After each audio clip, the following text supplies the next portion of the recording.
அஸ்ட்ரோசேகர் YouTube channel நேயர்களுக்கு அபிராமி சேகரின் அன்பான வணக்கங்கள். குரு பகவானுடைய பெயர்ச்சி இதுதான் நம்ம இப்போ பார்க்க போகிறோம்.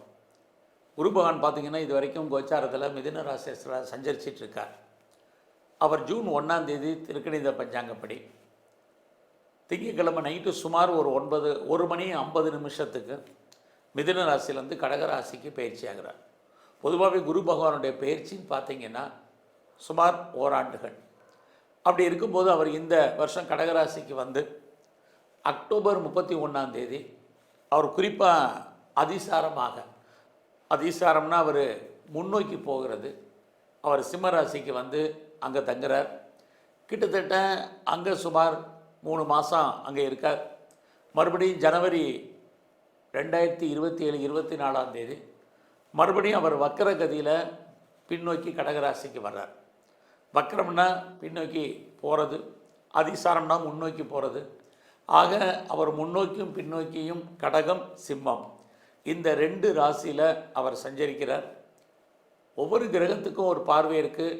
அதே மாதிரி நவகிரகத்தில் சுபகிரகமான குரு பகவானுக்கும் பார்வை உண்டு. குரு பகவான் தான் இருக்கும் இடத்துலேருந்து 5ஆம் இடத்தையும் 7ஆம் இடத்தையும் 9ஆம் இடத்தையும் பார்வையிடுகிறார். அதனால தான் குரு பார்க்க கோடி தோஷம் நீங்கும் அப்படிங்கிறாங்க. அந்த பார்வையினுடைய பலன் அது மட்டுமல்ல, அவர் இந்த கடகம் சிம்மம் இந்த 2 ராசியில் சஞ்சரிக்கக்கூடிய நட்சத்திர சாரம் இதையெல்லாம் கணக்கில் எடுத்துக்கிட்டு தான் நாம் 27 நட்சத்திரத்தில் பிறந்த உங்களுக்கு எப்படிப்பட்ட பலன்கள் நடக்கும் அப்படிங்கிறத பார்க்குறோம். பொதுவாக ஒரு பேசிக்காக ஒரு விஷயத்தை ஞாபகத்தில் வச்சுங்க. எல்லா கிரகங்களும் நல்ல கிரகங்களாக இருந்தாலும் குரு பகவான் நன்மையை நிறைய செய்யும் பொழுது ஒரு சில பிரச்சனைகளையும் செய்யக்கூடியவர். ஆக நன்மை தீமை இதெல்லாம் கலந்து தான் அவர் பலன் செய்ய இருக்கிறார். அதில் ஒவ்வொரு நட்சத்திரத்தில் பிறந்தவங்களுக்கும் அவர் என்ன மாதிரியான நன்மையை செய்வார், என்ன மாதிரியான பிரச்சனைகள் அவரால் ஏற்படுங்கிறத தான் இப்போ நம்ம பார்க்க போகிறோம். மிருகசீர்ஷ நட்சத்திரத்தில் பிறந்தவங்களுக்கு குரு பகவானுடைய பெயர்ச்சி எப்படி இருக்கும் அப்படிங்கிறத பார்க்குறோம். அப்படி பார்க்குற போது இந்த வருஷத்தில் உங்களுக்கான வருமானங்கள் நல்லா இருக்குது. ஃபஸ்ட்டு நம்முடைய பொருளாதாரம் தான் நமக்கு ரொம்ப முக்கியம். அதுலேயும் குரு தான் தனகரகன். ஃபைனான்சியலை பொறுத்த வரைக்கும் அவர் தான் ட்ரெஸரரு. அப்படி பார்க்குற போது உங்களுக்கு வருமானங்கள் நல்லா இருக்குது. எல்லாத்துக்கும் மேலே இந்த வருஷத்தில் நீங்கள் எடுக்கக்கூடிய முயற்சிகள் ரொம்ப நல்லா சக்ஸஸ் ஆகிறதுக்கான வாய்ப்பு நிறையா இருக்குது. இந்த பயிற்சியில் அவர் வக்கர நிவர்த்தி அதிசாரம்லாம் சொன்னேன் இன்ட்ரோடக்ஷனில். அப்படி பார்க்குறபோது இந்த அவருடைய பயிற்சி சுமார் ஓராண்டுகள். அதில் கிட்டத்தட்ட சுமார் ஒரு 9 மாதங்கள் உங்களுக்கு நல்ல பலன்களை அவர் செய்கிறதுக்கு தயாராக இருக்கார் அப்படின்னு தான் அர்த்தம். என்ன மாதிரியான நல்ல பலன்கள்லாம் லைஃப்பில் நீங்கள் உங்களுக்கு எல்லாருக்கும் ஒரு எய்ம் இருக்கும், ப்ராஜெக்ட் இருக்கும். இந்த ப்ராஜெக்டை எப்படி ஃபுல்ஃபில் பண்ணுறது, எய்மை எப்படி சக்ஸஸ்ஃபுல்லாக பண்ணுறதுங்கிற பிளானிங்கை பண்ணுங்கள். நீங்கள் பிளான் பண்ணுறதுக்கு உங்களுக்கு ஹெல்ப் பண்ணுவார். யாரையெல்லாம் நீங்கள் பெருசாக நம்பியிருக்கீங்களோ அவங்கெல்லாம் உங்களுக்கு ஹெல்ப் பண்ணுவாங்க, கோஆப்ரேட் பண்ணுவாங்க. இறைவன் உங்களுக்கு ஏதோ ஒரு கஷ்டம் வருது, துன்பம் வருதுன்னா அதை தீர்ப்பதற்கு தோன்றா துணையாக இருந்து அனுகூலம் பண்ணுவார். இது அத்தனையும் மிருகசீர்ஷ நட்சத்திரத்தில் பிறந்த உங்களுக்கு இருக்குது.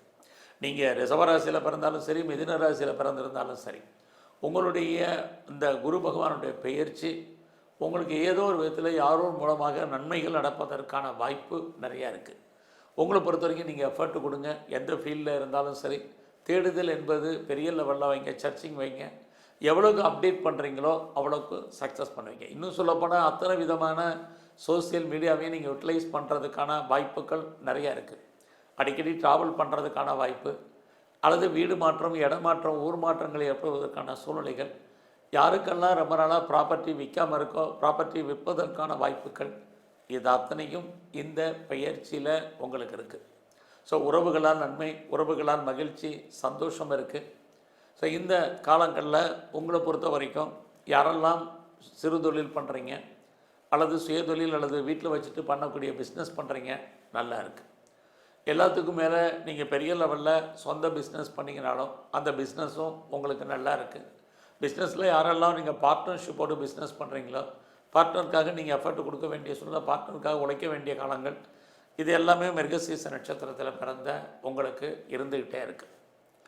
உங்களை பொறுத்த வரைக்கும் யாரெல்லாம் பெரிய லெவலில் எக்ஸ்போர்ட் பண்ணுறீங்க அல்லது இம்போர்ட் பண்ணுறீங்க, கண்டிப்பாக நல்லது இருக்குது. ஒன்றுக்கு மேற்பட்ட பிஸ்னஸ் பண்ணுறவங்க, ஒன்றுக்கும் மேற்பட்ட யூனிட் வச்சுருக்கிறவங்க, வெவ்வேறு பிஸ்னஸ் பண்ணிகிட்டு இருக்கிறவங்க அத்தனை பேருக்கும் ஓரளவுக்கு இந்த பயிற்சி பரவாயில்லன்னு தான் சொல்லணும். கெரியரை பொறுத்த வரைக்கும் நீங்கள் கொஞ்சம் எஃபர்ட் கொடுக்கணும். ஒரு பக்கம் உங்களுக்கு கெரியர் நல்லா இருக்கிற மாதிரி ஒரு தோற்றத்தை அவர் செஞ்சுக்கிட்டே இருக்கார். இன்னொரு பக்கம் வேலையில் நீங்கள் எஃபர்ட் கொடுக்கணும். யாரையும் பெருசாக நம்பி இந்த காலங்களில் இருக்காதீங்க. நீங்களே சோலாக உங்களுடைய வேலையில் எஃபர்ட் கொடுங்க. நீங்கள் கவர்மெண்ட் சர்வீஸில் இருக்கலாம், ப்ரைவேட் செக்டாரில் இருக்கலாம், எனி அதர் ரெஃபீட்டட் கன்சர்னில் இருக்கலாம். ஸோ வேலையில் கண்டிப்பாக எஃபர்ட் கொடுத்தால் மட்டும்தான் என்ன அச்சீவ் பண்ணணும்னு நினைக்கிறீங்களோ அதை கண்டிப்பாக ஃபுல்ஃபில் பண்ண முடியும். இல்லைன்னா சுமாரான பலன் தான். ஏன்னா உங்களை பொறுத்த வரைக்கும் அவருடைய நன்மை தீமை கலந்து தான் அவர் உங்களுக்கு வேலையில் செய்கிறதுக்கு இருக்கார்.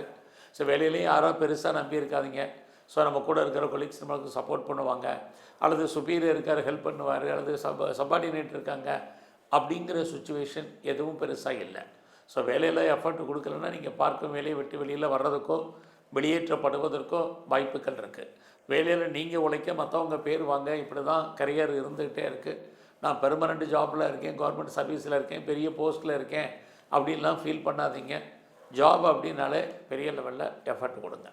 இந்த காலங்களில் உங்களுடைய முயற்சிகள் பெரிய லெவலில் உங்களுக்கு கை கொடுக்கும். அது மட்டுமல்ல, சகோதர சகோதரிகளான நன்மைகள் இது அத்தனையும் உங்களுக்கு இருக்குது.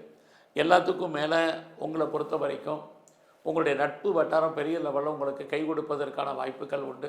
குறிப்பாக யாரெல்லாம் அந்நிய பாஷை அந்நிய மொழி பேசுகிற நண்பர்களோட ஃப்ரெண்ட்ஷிப் இருக்கோ உங்களுக்கு நற்பலங்களே ஏற்படும்.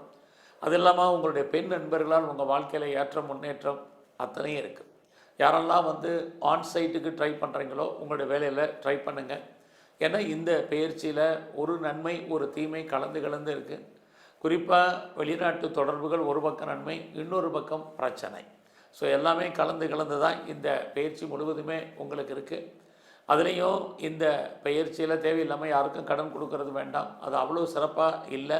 திரும்ப உங்களுக்கு அந்த பணம் வர்றதுக்கான வாய்ப்புகள் ரொம்ப ரொம்ப குறையும்.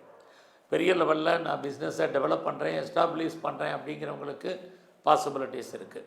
அதுலேயும் யாரெல்லாம் கவர்மெண்ட்டால் காரியம் ஆகணும், பெரிய மனிதர்களுடைய தொடர்பு ஏற்படும் அப்படின்னு நினைக்கிறவங்களுக்கு நன்மைகள் ஏற்படுவதற்கான வாய்ப்பு இந்த பயிற்சியில் நிறையா இருக்குது. அது மட்டுமல்ல, உங்களுடைய வெளிநாட்டு தொடர்புகள் அத்தனையும் நல்லா இருக்குது. யாரெல்லாம் ஹையர் ஸ்டடி பண்ணணும், ஹையர் எஜுகேஷன் பண்ணணும் அப்படின்னு நினைக்கிறீங்களா நல்லா இருக்குது. அப்பாவுடைய அன்பு ஆதரவை யாரெல்லாம் எதிர்பார்த்து காத்திருக்கீங்களா நல்லா இருக்குது. இந்த பயிற்சியில் அம்மாவுடைய உடல் ஆரோக்கியத்தில் ரொம்ப கவனம் செலுத்துங்க. யாருக்கெல்லாம் இது வரைக்கும் திருமணம் டிலே ஆகிட்டுருக்கோ திருமணம் நடப்பதற்கான வாய்ப்பு, உங்களுடைய மேரிட்டல் லைஃப் மகிழ்ச்சிகரமாகவும் சந்தோஷமாக இருப்பதற்கான சூழ்நிலைகள் அத்தனையும் உங்களுக்கு உண்டு. ஸோ இந்த காலங்களில் யாரெல்லாம் ஷேரில், ரேஸில், லாட்ரியில், ஆன்லைன் பிஸ்னஸில், ட்ரேடிங்கில், மியூச்சுவல் ஃபண்டில், குறிப்பாக எனி ஸ்பெக்குலேஷன், யூக வணிகங்கள், நார்மல் இன்வெஸ்ட்மெண்ட்டே பண்ணுங்கள். ஓரளவுக்கு உங்களுக்கு ரிட்டர்ன்ஸ் இருக்கும். பெரிய லெவலில் விட்டதை பிடிக்கணுங்கிற எண்ணங்கள் சிந்தனைகள் வேண்டாம். ஆய கலைகள் 64. நீங்கள் எந்த கலைத்துறையில் இருந்தாலும் உங்களுக்கான புகழ், வருமானங்கள், சம்பாத்தியங்கள் நார்மலாக இந்த பயிற்சி முழுவதுமே உங்களுக்கு இருக்குது. அரசியலில் இருந்தீங்கன்னா நீங்கள் நல்ல ஒரு பாப்புலாரிட்டி, பப்ளிசிட்டி உங்களுக்கு இருக்கும். இந்த காலங்களில் உங்களுடைய எதிரிகளை ஜெயிக்கிற மாதிரி ஒரு தோற்றம், எதிரிகளை ஜெயிப்பதற்கான வாய்ப்புகள் ரொம்ப குறைவு. பட் அதே சமயத்தில் யாரெல்லாம் நல்ல ஸ்கில்டு லேபரை எதிர்பார்க்குறீங்களோ உங்களுக்கு வேலையாட்கள் கிடைப்பதற்கான வாய்ப்பு இந்த பயிற்சியில் நல்லாவே இருக்குன்னு தான் சொல்லணும். இந்த பயிற்சியில் யாரெல்லாம் செகண்ட் மேரேஜுக்கு ட்ரை பண்ணுறீங்களோ தாராளமாக ட்ரை பண்ணுங்கள். 2வது திருமணத்துக்கான வாய்ப்புகள் நிறைய உங்களுக்கு இருந்துக்கிட்டே இருக்குது. அது மட்டுமல்ல, இந்த காலங்களில் யாரெல்லாம் பெரிய லெவலில் அரசு சார்ந்த துறைகளோட தொடர்பு வரணும்னு நினைக்கிறவங்களுக்கு அது சம்பந்தப்பட்ட நிகழ்வுகள் உங்கள் வாழ்க்கையில் நடப்பதற்கான வாய்ப்பு இது அத்தனையும் உங்களுக்கு உண்டு. ஸோ இந்த பயிற்சியில் உங்களுடைய இஷ்ட தெய்வம் எதுவாக நல்லா வழிபாடு பண்ணுங்கள். உங்களுடைய குலதெய்வத்தை நல்லா தரிசனம் பண்ணிட்டு வாங்க. இந்த காலங்களில் க்ரானிக்காக யாருக்கெல்லாம் நோய் இருக்கோ உடல் ஆரோக்கியத்தில் ரொம்ப ரொம்ப கவனம். ஸோ ஹெல்த் பாயிண்ட்டு ரொம்ப முக்கியம். அதனால தான் உங்களுடைய இஷ்ட தெய்வம் குலதெய்வம் வழிபாட சொல்கிறேன். அது மட்டுமல்ல, இந்த காலங்களில் நவகிரகத்தில் இருக்கக்கூடிய குரு பகவானையும் எல்லாவற்றுக்கும் மேலாக நம்மளை படைத்த பிரம்மாவை வழிபாடு பண்ணுங்கள். வரக்கூடிய பிரச்சனையுடைய தன்மை குறையும். நன்றி, வணக்கம்.